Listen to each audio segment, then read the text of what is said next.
Il suo nome è Vincenzo, il cognome è Nibali.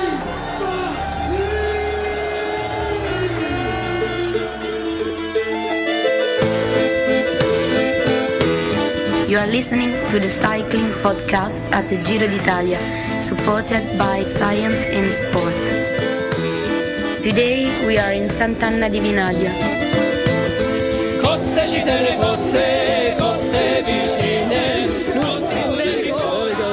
The Nibali, the Vincenzo Nibali fan club from Tuscany, where he was based as an amateur. Ragazzi, una reazione a caldo, non avete mai dubitato? No, fin dal primo momento lo sapevamo che andava a finire così. Sì. Infatti questo giro l'ha vinto, se l'è meritato. Una parola in inglese? No. Dai, no, siamo italiani, giusto parlare italiano. Forza Nibali. Forza Nibali. They didn't want to speak any English, but I think you got that. That was the Nibali, Vincenzo Nibali's long-time fan club, just saying how happy they were and how they never really doubted that he was going to do it. Remarkable performance by Nibali, and we've seen his fan club at various races before. The Tour de France last year, the Nibali, they follow him wherever he goes, and it will be a long night of celebration for them, I think.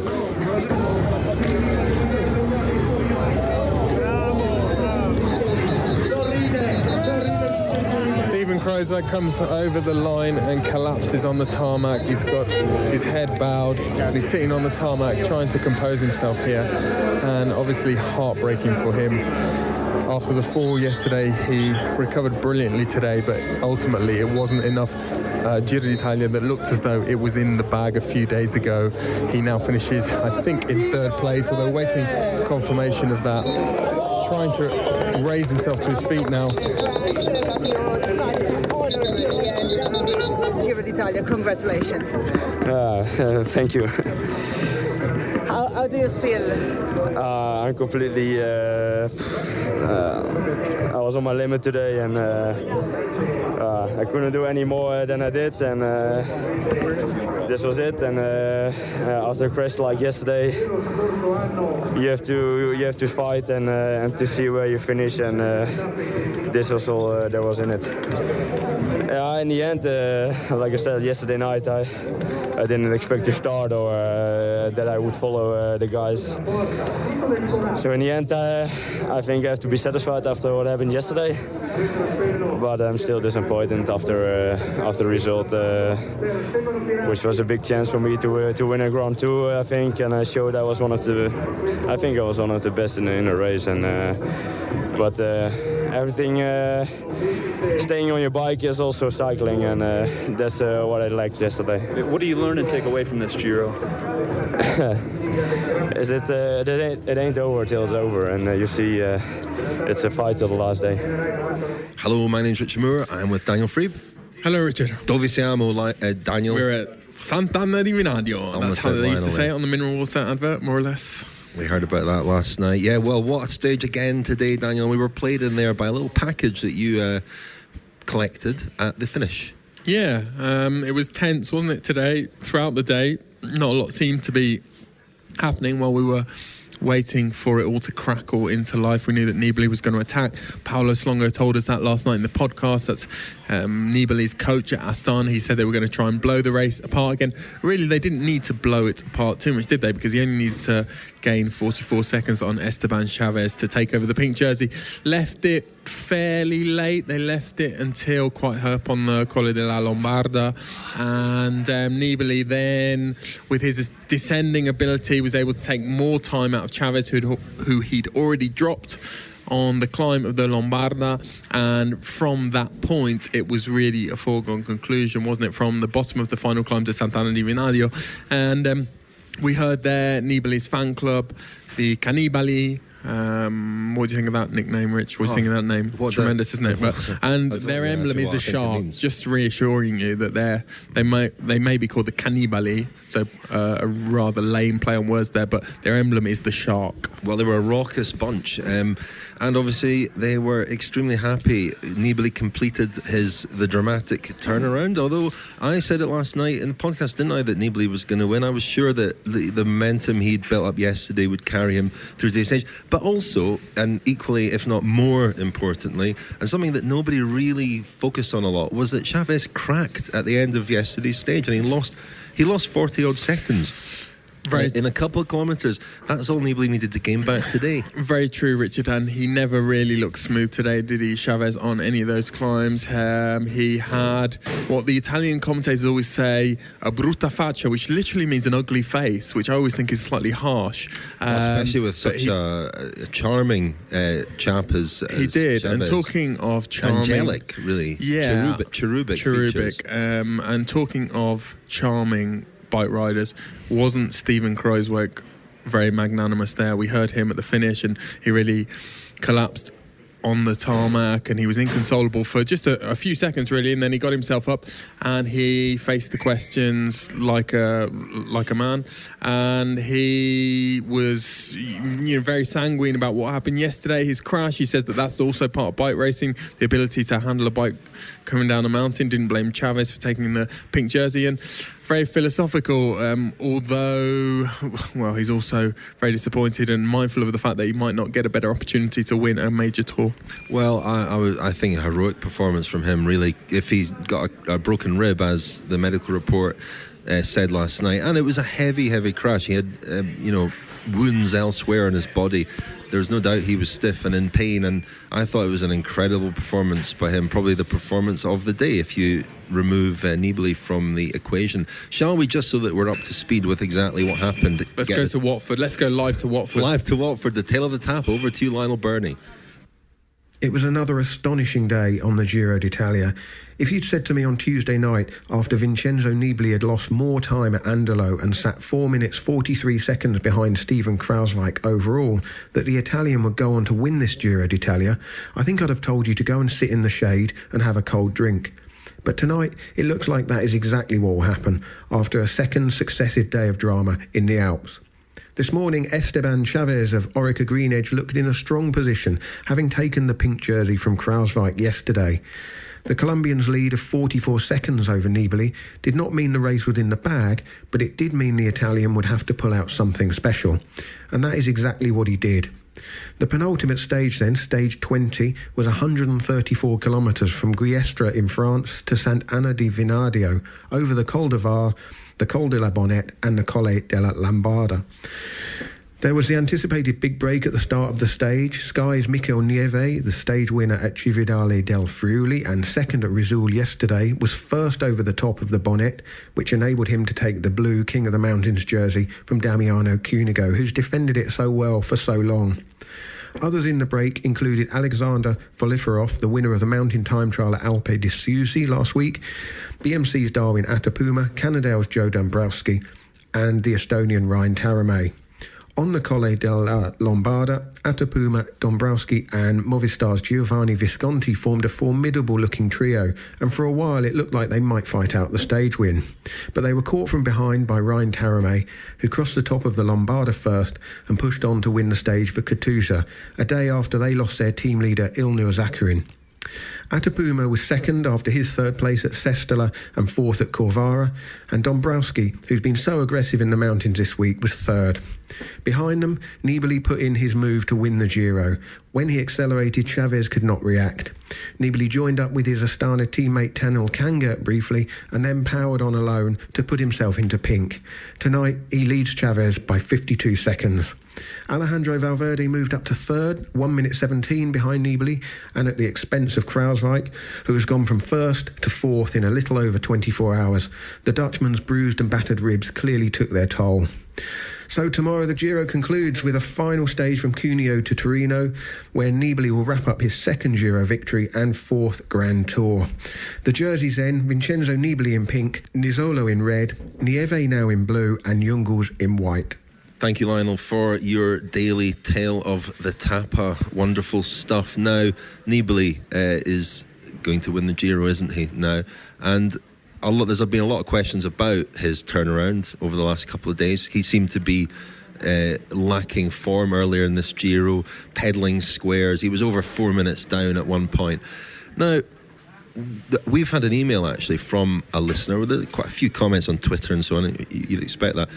We've had an email from a listener who asked us, reasonably enough, if you think that a cyclist can recover from being on the ropes to winning in 2 stages, then you need to question yourself. Says a few other things. Astana is one of the dirtiest teams going around. Don't settle for headlines and the easy story. So that's us told. What do you make of that, Daniel? I mean, there are murmurings of, questioning of Nibali's apparent turnaround. Is that fair? I think it's inevitable in the context, and it would almost be unfair if there weren't those questions when we've heard those questions before aimed at people like Chris Froome. And, also you look at the context mentions there of Astana being dirty. There are people associated with Astana and working for Astana who have a fairly questionable, dubious past. I mean, Alexander Vinokurov, of course, tested positive for a blood transfusion. He's the team manager. Beppe Martinelli, the director sportif, who was the director sportif Marco Pantani.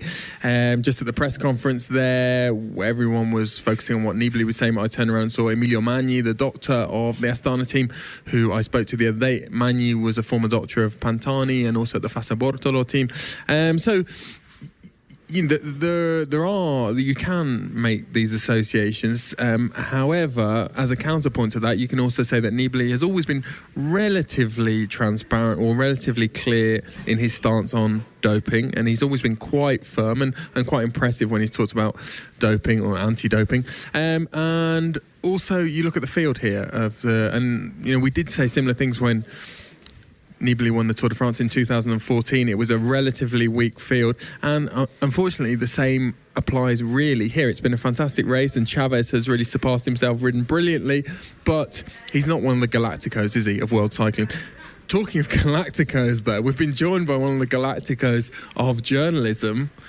Well, Ciro Scognamiglio. Ciro, how are you? Ciao, listeners, and happy to be here again. Yes, I'm a Galactico of journalism. It's true. It's nothing new.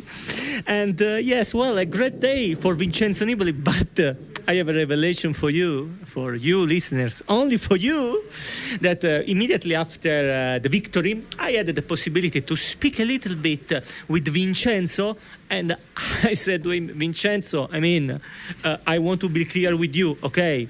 A great victory, certainly incredible. You seem to be really weak in a certain point, but now you are the strong. But after this victory, anyway, I'm not supposed to join you in Passo San Pellegrino for the training camp in which you will prepare the Tour de France. Not at all. Hang on. Ciro, we were having a serious conversation there.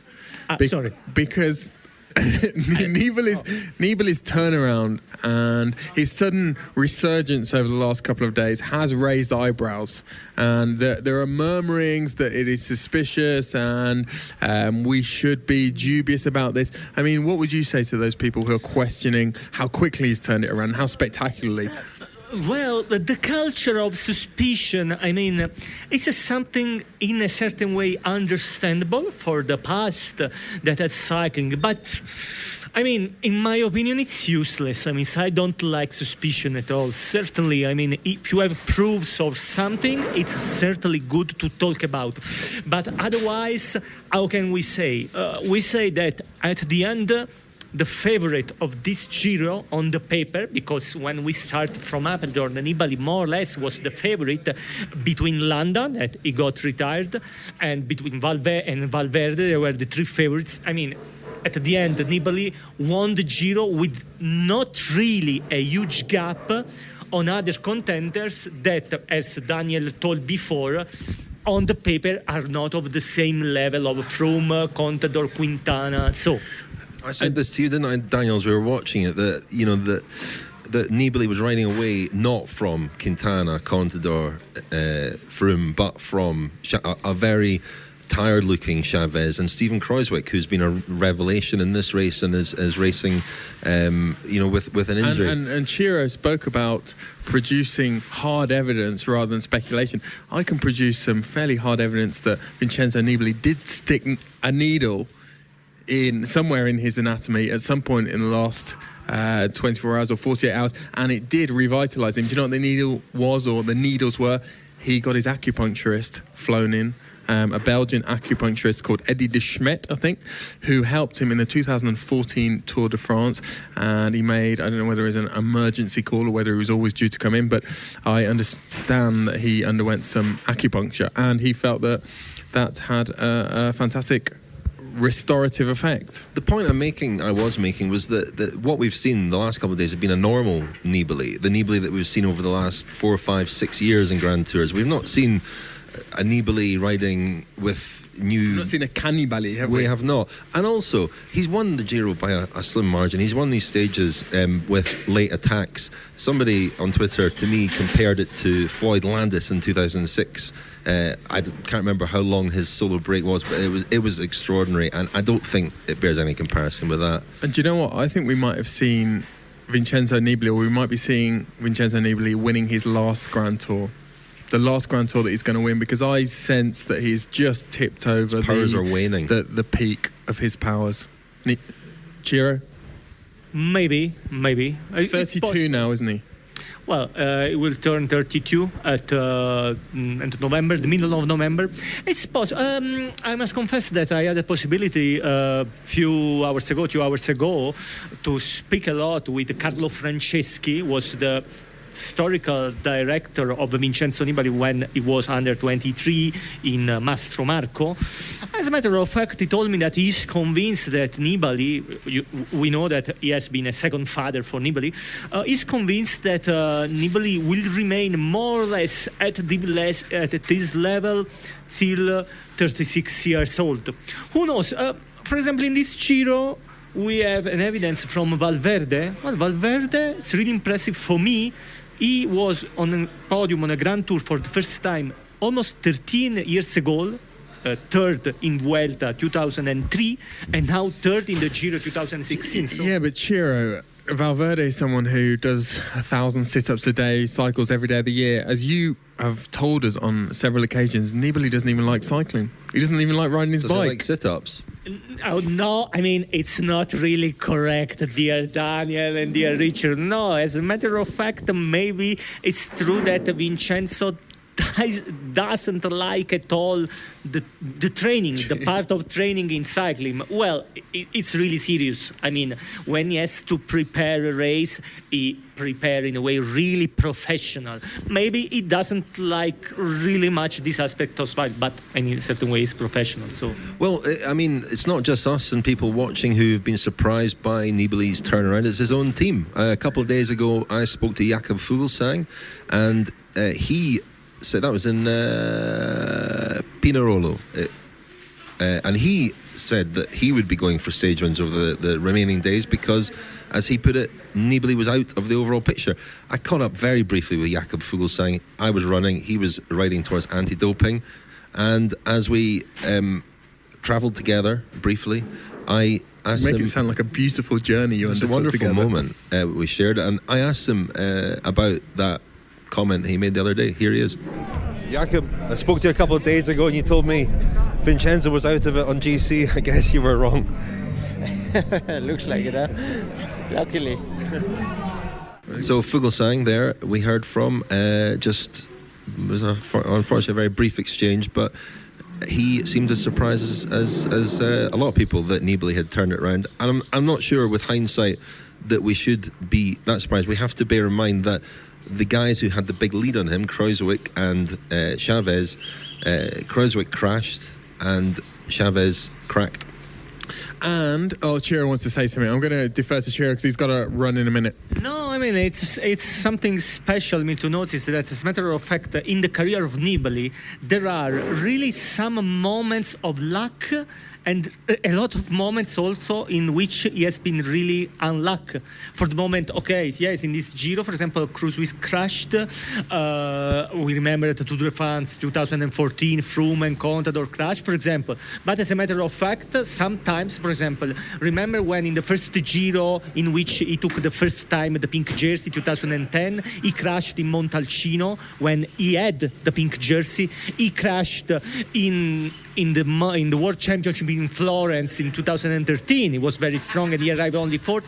So, listeners, which is the meaning about the meaning is that the wheel turns And this means that also for me the wheel starts, in the meaning that now I'm here, but in less than a month I will be on holidays, fortunately.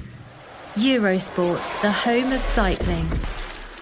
Thank you to Eurosport for sponsoring the cycling podcast at the Giro d'Italia. They sponsor us all year, and at the Grand Tours, they sponsor our daily Peddler de Charme competition. We've still got one T-shirt left, Daniel. I said earlier that Mikel Nievi would get it for winning King of the Mountains, but I've changed my mind, actually. And there were a lot of nominations for various people. Alejandro Valverde for reading the newspaper mid-stage.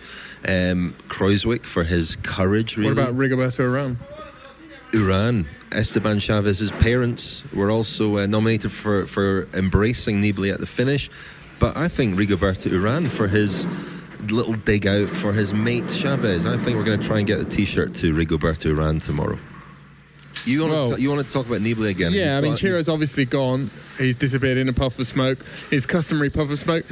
On Nibali, again, I've been labouring the same points again and again in this Giro. One has been about altitude, and he actually mentioned that in his press conference, that he felt that he was the best rider at the very highest altitude in this Giro. But another one is just, again, following on from what Ciro said about Nibali's resilience. I mean, I've kept trotting out this statistic of Nibali finishing every Grand Tour he's done, apart from the Vuelta, in which he was disqualified last year.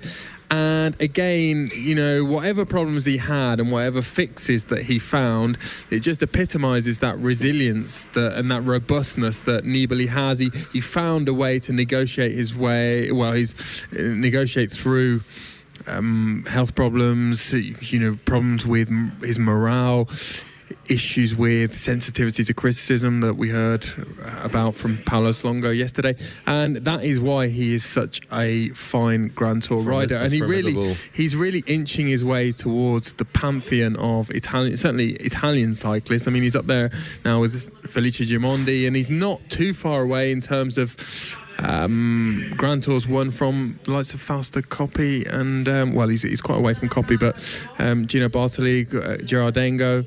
Another point I think worth making to look at Nibali's victory in a much wider context, looking at, you know, back historically as well, is that the sorts of turnarounds we've seen here, which riders losing 1 or 2 minutes, 3 minutes, appearing to recover, this was a phenomenon that didn't happen an awful lot throughout the 90s and early 2000s, when we know that EPO and blood doping were a major issue in cycling. Riders rode incredibly consistently in those days. Going back further in the 80s and the 70s, I mean, Eddie Merckx could claim 8 minutes one day and lose 6 minutes the day before in 1971. These are rough times. But Bernardino as well would gain 4 minutes and lose 4 minutes the next day, as he did in the 1986 Tour de France. These things used to happen a lot. And I think we've seen it more the last few years. We've seen riders have bad days collapsing, coming back. And, you know, again, I don't think Nibali rode away from everybody today in a super exceptional or impressive fashion. Those he was with were tired and they cracked. Yeah, and Astana played a perfect tactical game. Again, I mean, they've got the manpower to do that, but they did perhaps the obvious thing, and what shall henceforth be known as the Richard Moore method of riding major mountain stages, pinging guys down the road. And we all know they were going to do it. Matt White, the Orica Green Edge Director Sportif, and Esteban Chavez's Director Sportif knew they were going to do it, but it was very successful because they picked the right guy. It was Tanel Kangert, the Estonian rider, went off down the road, and he was very helpful at the point where, just after Nibali attacked on the top of the Lombarda, where that climb really goes into a completely different landscape, and it becomes quite wild and it becomes quite difficult, and the altitude starts to tell.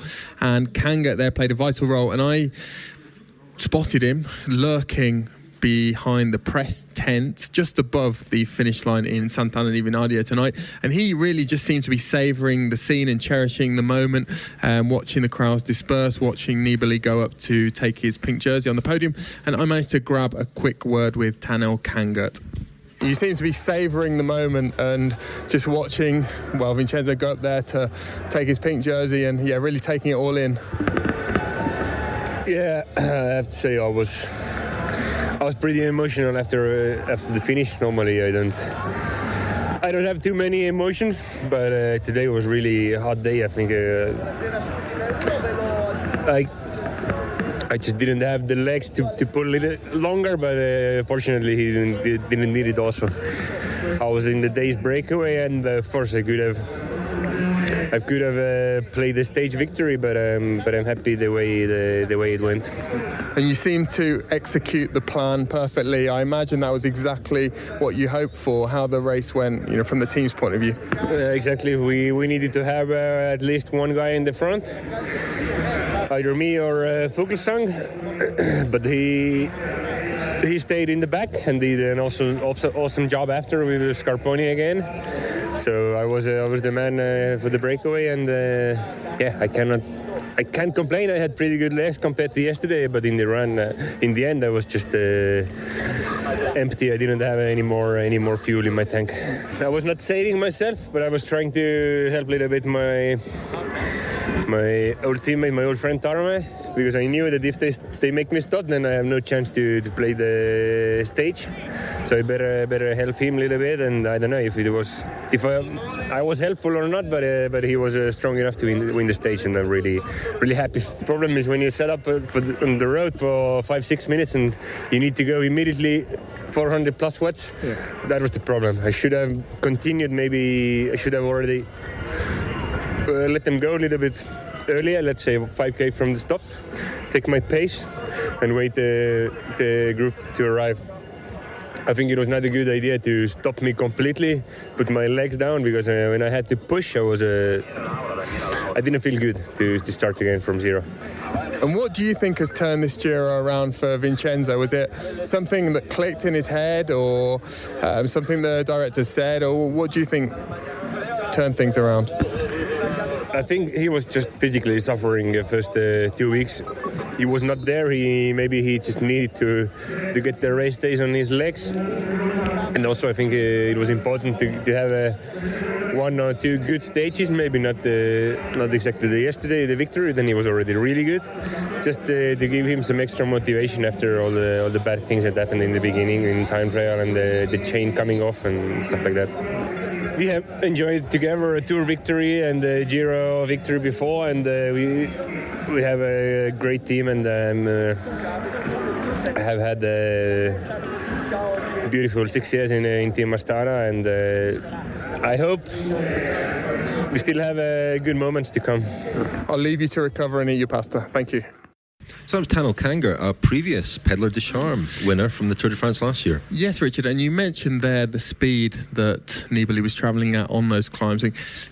Just when we'd finished recording there, Tanel Kangert said that when Nibali came up behind him on the Colle della Lombarda, what he shouted to him, the precise instruction, this is maybe a bit of an insight into the way Grand Tours are ridden now, was a wattage, a number. He shouted out, I think he shouted out about 375. Whoa. And that was the only instruction that Kangert needed, really. He he just fixed his eyes on his SRM meter or his power meter, and that's what he did for as long as possible. Well, I was talking about Eno and Merckx and harking back to days of yore earlier, but they certainly didn't do that, Daniel.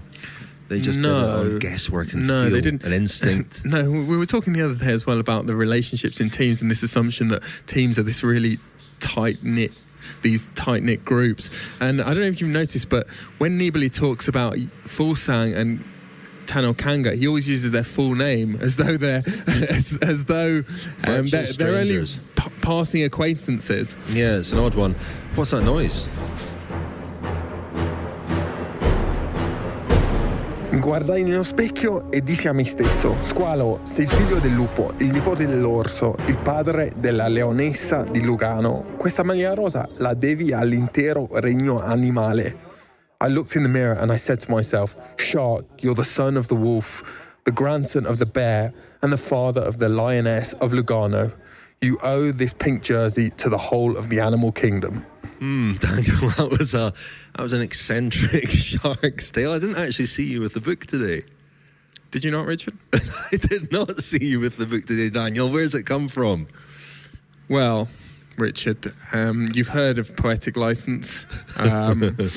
And today, unfortunately, we had to leave our Maserati, about 3 kilometres from the finish line. And unfortunately, I left the autobiography Vincenzo Nibali's autobiography in the car, so I had to make that up. That was entirely off the top of your head. In fact, you're the accomplice because you made that up. Yeah, I've just got a more perfect. It was a good one though, wasn't it? Probably the best one. And I should stress. I'll do it every night. No, I have not done that on any other night. I don't want the credibility of the Shark's Tale feature to be undermined. This is a problem, though, isn't it? You know, Nibali's got Vinokurov, which undermines his credibility. You've now got an admitted moment of fraud, which undermines your credibility. It will make people question everything that you do from now on.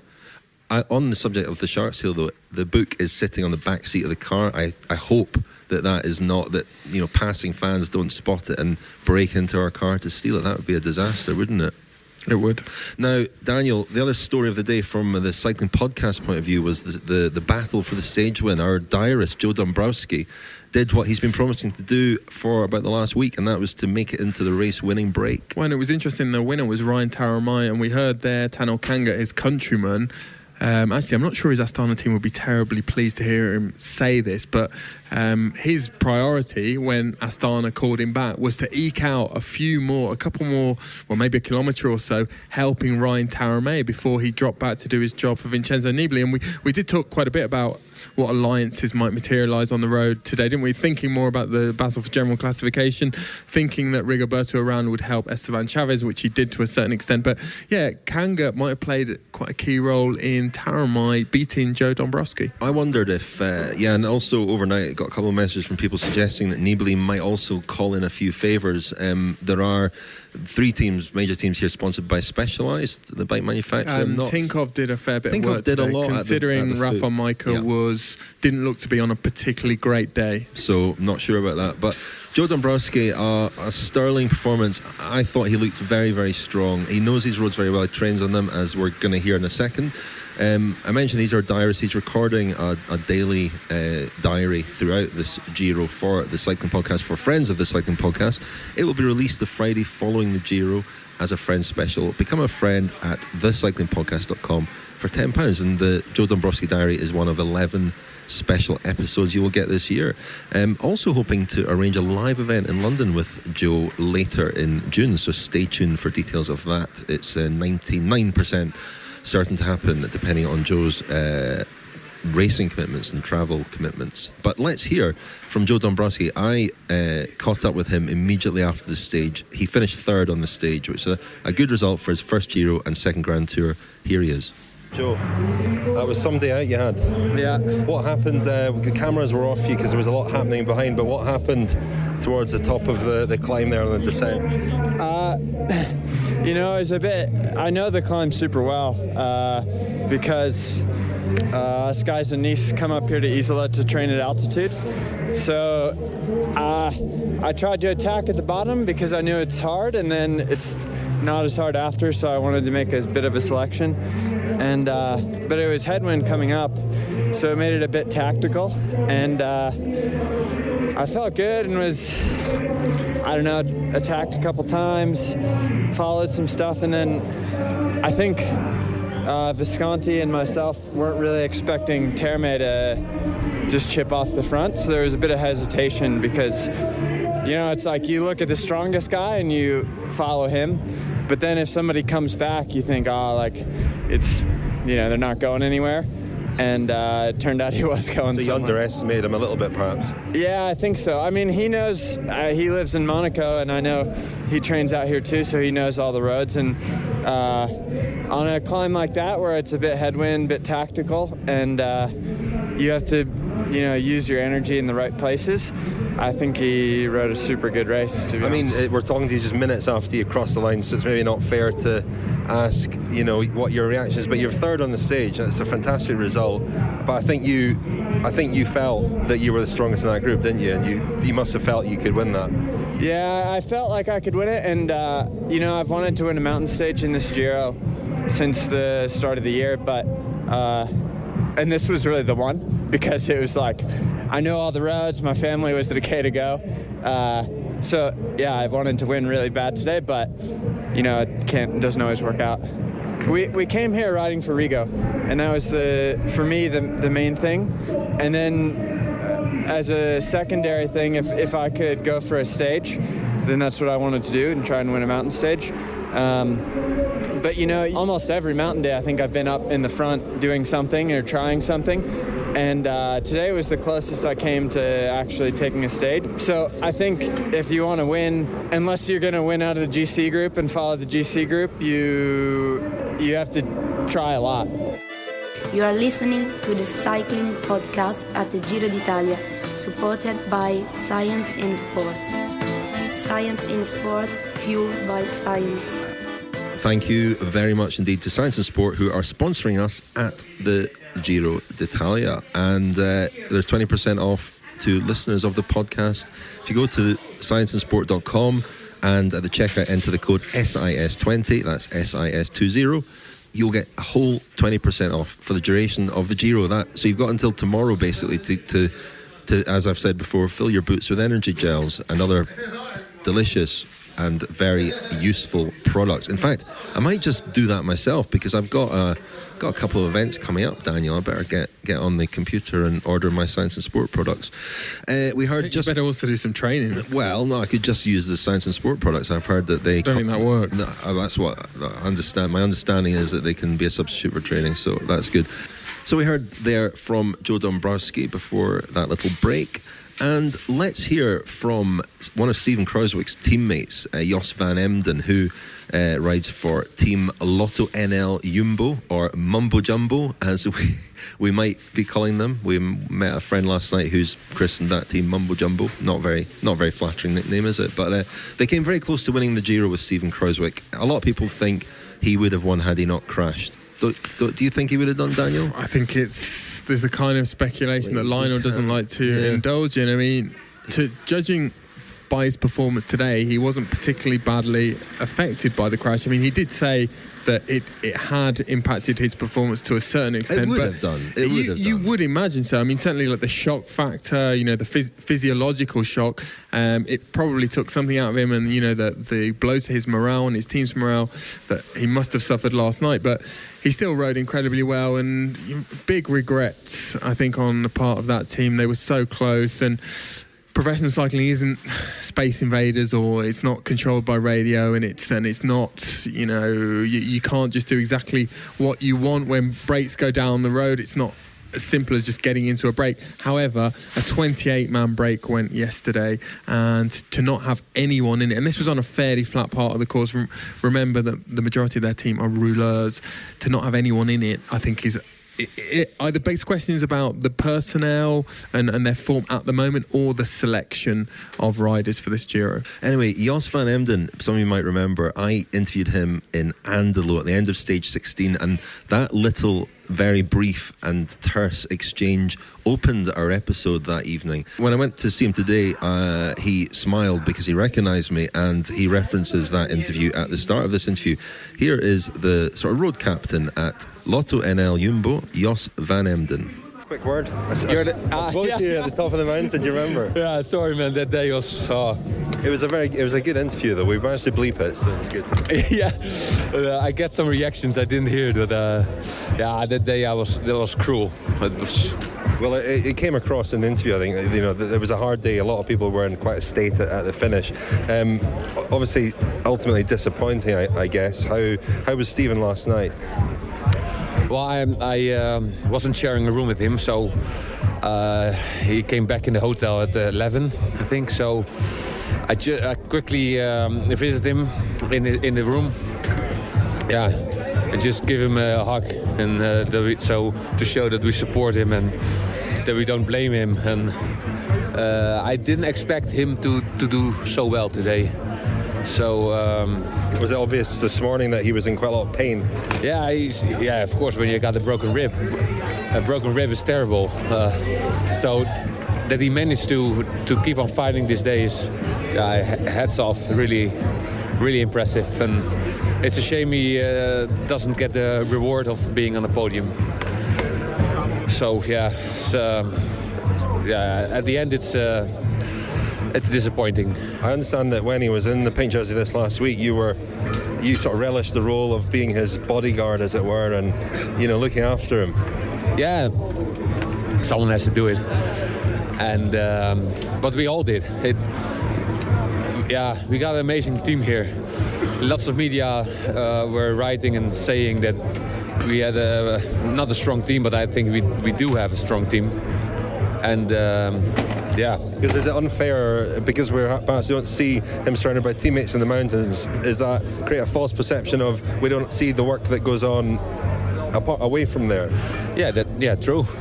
Of course, there could have been one more helper uphill, but the team made a decision, made a selection together with Steven. And also, my opinion is that you better have some good workers for the flat part than uphill, because most of the time when they open the gas uphill, the helper uphill is also dropped. So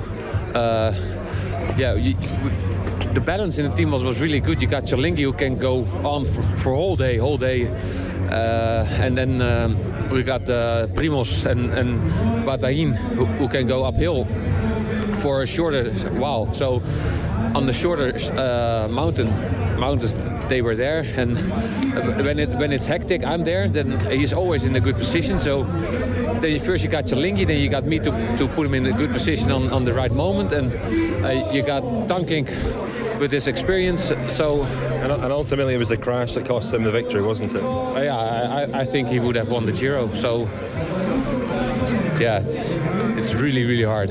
So you come back next year, he comes back next year, you come with him to help him win next year? I want to come back. I think the Giro is the nicest Grand Tour to do. If he wants me to be there, I'm there. So that was Jos van Emden. Obviously very disappointed that Kruijswijk didn't win the Giro, and also lost his place on the podium to Alejandro Valverde, who has yo-yoed a bit the last couple of days but rode strongly again today. He had, and he has shown all of his experience in the last few days. He has ridden in a contrasting fashion to Steven Kruijswijk, hasn't he? We've spoken over the past 24 hours since Kruijswijk's collapse to a few team managers of various people around the race, and one interesting theory expounded by Dave Brailsford this morning, the Team Sky manager, was that Kruijswijk probably spent too much energy when he was feeling very good, and particularly the state of Pinerolo. He tried to attack and he tried to put pressure on, and he tried to really lay down a marker and show who was boss in the race. I mean, at the time, I personally thought that was probably a smart thing to do, because, I've talked about this idea of isolating everyone. He's isolated, so why not isolate Nibali, why not isolate Valverde, why not isolate Chavez, etc. And sometimes that has worked. On that particular day, it came 24 hours before a major mountain stage going over the Agnello, and it could be that he just spent too much energy on that day, and he paid for it. Yeah, lack of experience. But as we said, in contrast to that, Valverde has ridden to his limitations, really. I think he's known that he's not the strongest rider, or not among the strongest 2 or 3 riders at high altitude. But he knows exactly now, and particularly since last year, finishing on the podium at the Tour, he knows exactly how to manage his strength in a major Tour. And he rode very well again today, without ever really looking like he was going to challenge for the pink jersey, which overnight looked possible. He was just under 2 minutes down on the pink jersey. Let's hear from him. You spoke to him at the finish. Contentísimo. Yo creo que ya se me ha visto. Parecía que había ganado yo. I'm really happy. I think people watching thought I'd won. I looked so happy. I thought it'd be hard, but we finished third, and I wasn't that far from second in the end. With what the team did on the last climb and Visconti's great help, I'm really happy. This is only my first Giro, and I've had a 4th place, a 3rd place, I've won a stage. I was 3rd on general classification. It's been phenomenal. Some days I've been better than Nibali, and some days he's been better than me. I think we've both ridden a good race, and Chavez as well. I've loved this Giro. I've enjoyed it every day, and tomorrow I get to see my wife and kids. I promised them I'd get on the podium, and that's where I'll be. So that was Alejandro Valverde, and he moved up to 3rd overall. The other big change today was in the destination of the blue jersey, which went to Mikel Nieve of Team Sky. Salvaged something for them. We met Dave Brailsford this morning on his bike, and he said that was the goal today, was to put Nieve in the blue jersey. So unfortunately for you, Daniel, and not really. Damiano Cunego. Well, not really. Unfortunately for me, I mean, we're not. We're not blood relatives or anything like that, or even. I mean, you're quietly, close friends. Quietly rooting for him, maybe. No, I think it's a slight shame because, as we mentioned the other day, this was the first flicker of life really from Cunego in a major race for quite some time. However, there were also all of the portents were there, all of the signs were there that he was going to struggle over these two stages, and he himself seemed very downbeat, downcast, pessimistic about his chances of keeping the blue jersey, and so it proved. You know, if you look at the Giro route, you look back at it now, the major climbs were all packed here, weren't they, in the last two big mountain stages, with 35 points for the first man over first category climbs. It was always going to be decided on these 2 days, and Cunego just came up short ultimately. But you know, a good Giro for his team, having had that jersey for almost 2 weeks. Well, I spoke to Nieve's teammate, Ian Boswell, one of the young Americans who featured in our Friend Special Young Americans, which was released a few weeks ago. Dombrowski was also in that one. And so was Larry Warbass, who I spotted at the side of the road as we drove up the climb to the finish in full cycling kit. He lives in Nice with those other guys and had obviously ridden out. He started the Giro, but sadly abandoned. He had an injury. He's obviously back on his bike. He rode most of today's course in reverse yesterday, and today he rode out to the final climb. So he was standing there supporting them, which was nice to see. And yeah, here is Ian Boswell. You know, the Giro is a beautiful race. So beautiful. I think next year I want to watch it from the television. No, it's a good race, but it's dramatic. And I think Nibali took the pink today, which is good. No, it's a nice race, but it's different than maybe the Giro or the Tour. So is it you rode the Vuelta last year, of course. Is that a level up from that, do you find? I don't want to say it's. I think actually the racing was if I'm a science guy, the racing was actually easier than the Vuelta. But I think the style of racing is harder for someone like me, maybe than it would be if I was doing the Vuelta. You know, shorter climbs, steeper climbs, you know, a bit more punchy type riding. But no, it's a beautiful race. But you've had two Grand Tours and both you've lost your leader. Maybe that's bad luck. Yeah, I mean, it could have gone very different. I think, you know, within the team, you know, Nieve won the KOM jersey today, and you know, we won a stage and had some decent results. We never stopped trying, but I think it's a blow anytime you lose your leader. And you know, last year with Froome in the Vuelta, and then this year with Landa, it's tough. But what's it like, you know, in the team to have such a purpose, a sense of purpose, a very clear job, and then from one day to the next, it's kind of gone? Is it disorientating? Is it difficult? Yeah, no, I think in someone like me who's in this team, you know, I've really developed that role, and I really enjoy that and get a lot of satisfaction out of riding for a clear leader. And I think it's easy for us to kind of get a bit lost when we don't have, you know, a leader, and especially with our team. And, you know, some people adapt better, like Nieve, who's able to go out and win stages, but I find that my role in the team is pretty specific to having a clear leader. Have you been growing that moustache throughout the Giro? Is that a more recent thing? Yeah, it's maybe 4 days now. I just saw my girlfriend down at kilometer 1. I gave her a kiss, and she didn't like it too much, but I'll go ride back down and see what she has to say. So we heard there from Ian Boswell. And Daniel, now we've got to try and get down off this mountain. How are we going to do that? It's a great question, because as I said, the Maserati is about 3 kilometres away. We could probably roll down, or I could just push you down the mountain, and I reckon you'd get there. Cheese roll. We had a lot of cheese. There was a buffet at lunchtime, wasn't there? And it was mainly composed of cheese, wasn't it? I did eat quite a lot of cheese. But not round it was cheese. Delicious cheese. Not really cheese for rolling, was it? No, it's not made me quite round enough to roll down the mountain. But that big parmesan there, did you see that big parmesan? Daniel, I ate most of it. That would have gone down like a dream. Anyway, enough nonsense. We have to go to our hotel and then on to Turin tomorrow for the Torino-Turin for the finale of what's been a really enjoyable Giro. And, you know, I'm sure some of you will have further questions about maybe some of the things we've said tonight about Nibali and whether we should be suspicious or not. The questions are absolutely justified. And, you know, I think Ciro, in amongst the nonsense, made a good point about evidence being necessary, and you know, that's hard to find when we're talking about doping. But let's be sceptical but not cynical is the sort of take home, I think, isn't it? There's always wisdom amid the insanity with Giro, isn't there? So there's a lot of wisdom there, I think. Anyway, let's leave it for there. We'll no doubt return to this topic. We'll certainly return to the Tour de France, and we'll probably return to it tomorrow. That's all for now. Thank you very much, Daniel. Thank you, Richard.